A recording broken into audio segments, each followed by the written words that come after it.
Do you know Matt Honan? On August 3rd, 2012, his digital life disappeared in an hour. He wrote about it 5 days later on Wired.com. Everything on his laptop, his iPad, his iPhone, gone. His Google account deleted, his Twitter account hijacked. Now imagine if that were you. What do you have on your computer, on your smartphone? Our culture and our country is technologically driven.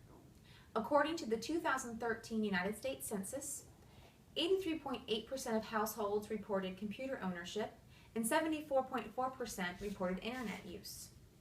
The internet of the 90s has transformed and it's now at our fingertips. Many of us may be familiar with Target Store's breach in 2013, JP Morgan Bank's breach in 2014, and Anthem's breach in 2015. We may also be aware of the loss of revenue, clientele, and damaged reputation that these companies suffered. But what do these breaches mean to us? To really understand the effects of computer hacking on our own lives, we must understand what computer hacking is, who is behind it, and what it means to us. Let's first start by defining what computer hacking is.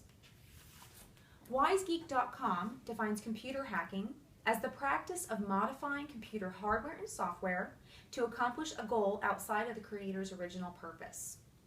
You can think of computer hacking sort of like breaking into a house.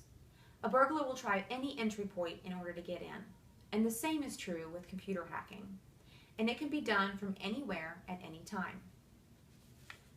Who is behind computer hacking? Who are hackers?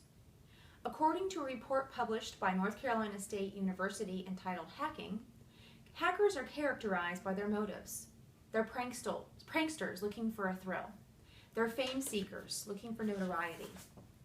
Joel Lee, in his article, 5 of the world's most famous hackers and what happened to them, lists Jonathan James, also known as Conrad, 15 years old, hacked into NASA and stole information about the International Space Station.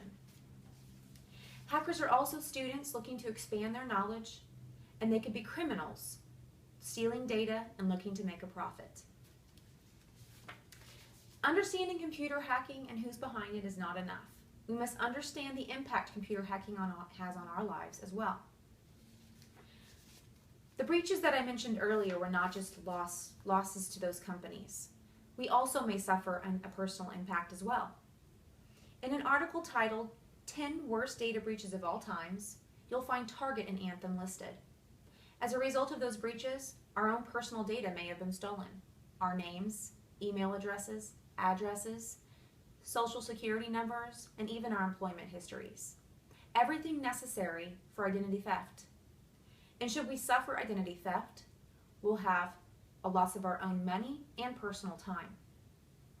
Whether we're victims because our data was stolen as a part of a breach or a personal attack like Matt Honan, we must understand what computer hacking is and the impact it has on our lives so that we may be informed internet users.